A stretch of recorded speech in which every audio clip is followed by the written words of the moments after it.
Hey ballers, it's V Lee and welcome back to the Real Estate Baller Show. Today we are diving into a strategy that could significantly boost your wealth: private lending. Let's explore how and why this could be one of your best moves in real estate investing. Imagine being the bank, earning high returns on real estate projects. Sound intriguing? Stick around as we break it down. Before we dive in, if you are new here or you haven't yet, hit that subscribe button.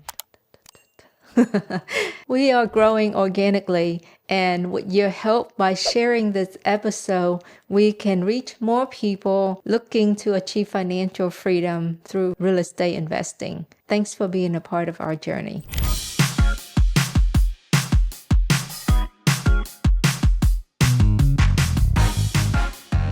Now let's talk private lending. So first off, what is private lending? Imagine you're the bank. Instead of banks lending money for real estate deals, you do. You provide the capital for projects like a flip, new constructions, or even buying a rental for some that have the stomach for longer terms. And in return, you get interest payments. Now these are non-owner occupied type of loan, not owner occupied. So for doing this, you get a much higher returns than what you see at a traditional investment like CDs or a money market. Let's break it down. CDs and money markets offer safety and liquidity, but at lower interest rate, typically around 1-2%. I actually did some Google search this morning, and I've seen some rates at 4.67%. So that seems like a pretty good rate, right? However, with private lending, you can yield anywhere from 6 to 12% or more, depending on the deal. But remember, with higher potential returns come higher risk. So why would you consider this private lending? Well, one, high returns, like we said earlier, potentially for significantly higher interest rate. 2, control. You choose who you lend to,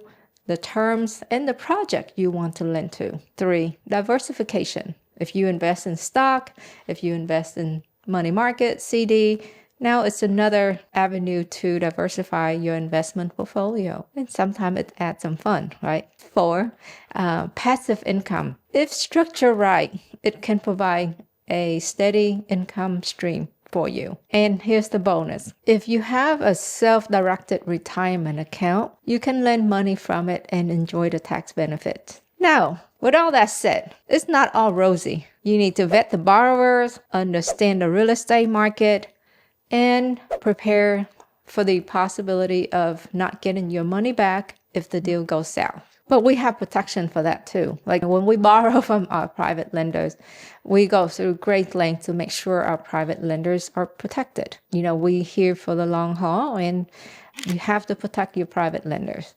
Okay, if this sounds like you, here is how you can start. First, educate yourself. Just like anything you do, get an understanding of what it is you're doing, understand the real estate market, the lending law, and how to underwrite the deals. Then network, start networking, connect with real estate professional, talk to other maybe private lenders, attend local real estate investor meetups. This is how you also get deals come to you, right? If you come and you say, I'm a private lender, I bet you if you go to any networking event and say, I'm a private lender, you will be bombarded. Everyone will be coming to you. So the deals are there if you want to look. You just have to vet them correctly. Okay. And learn to put yourself in a more secure positions, secure your notes, right? Your money by using promissory notes and deeds of trust so that you can secure the loan. You can, find a real estate attorney to draw up these documents for you. Then you need to do your due diligence. It's important, due diligence. You got to vet the borrower. You got to vet the project. Is it a project you're comfortable with? Look at the track record of the borrower. If they're successful, if they have, also important that they have money in the bank, reserve in the bank, right? Because if the borrower is short on cash or low on cash, it could put your deal at risk. So make sure they have money in the bank. And then lastly, start small. Start with smaller loan, something you're comfortable with, and start working, then work your way up. Don't go in with, several $100,000 unless you have that much that you can lose if the deal goes south. So here's a quick example. Let's say you lend $50,000 at 10% interest for a year on a flip, right? That's potentially $50,000 times 10%, that's $5,000 in profit if the deals go smoothly. You like that? By the way, if you like it so far, can you just hit that subscribe button? Thank you.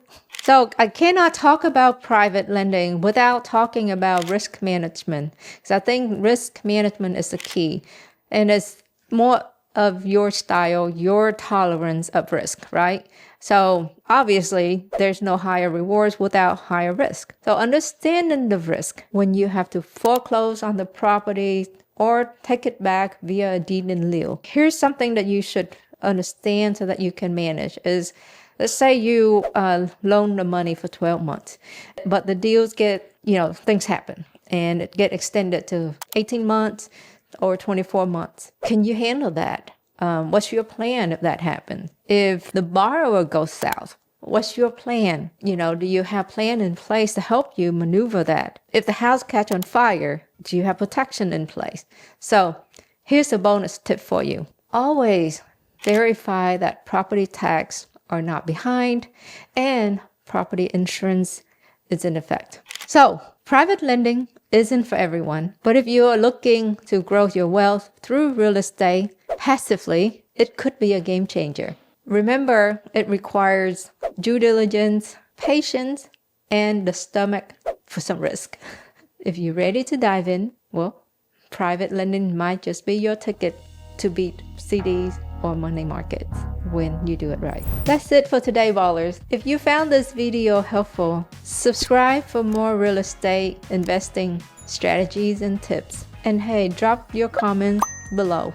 I love to hear from you. Also, check out our other videos for more tips, from flipping houses to passive income strategies to all real estate related, how to run a real estate business. We got you covered. Until next time, keep building wealth the smart way. Catch you in the next video.